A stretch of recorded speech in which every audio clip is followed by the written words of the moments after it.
मैं तान्या राजपूत आज आपके सिकोवादी के पास ही के गांव नंगला खंडारी में आई हुई हूँ और एक मैम है हमारे साथ में जिनको लगभग शादी के 3 साल हो गए थे। उनको कोई भी बच्चा कंसीव नहीं हो रहा था और जब मैम आई हुई थी तो मैम को पूछा गया था तो उनके बच्चे लाने में गांठ थी 6 mm की थी और मैम को लेकर के आई थी। वो ये मैम आई हुई थी तो मैम को जो भी हमारे यहाँ से कुछ प्रोडक्ट दिए गए थे और मैम को बताया गया था कि लगभग मैम आप 3 महीने तक ये प्रोडक्ट यूज कर लेना और आपको शानदार रिजल्ट आ जाएगा।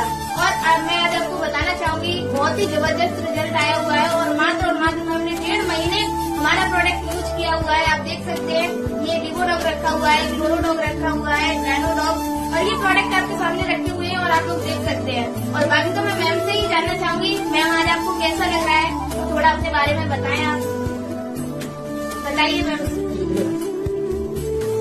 दोस्तों तो मैम से जानना चाहेंगे आज मैम ने हमारा प्रोडक्ट यूज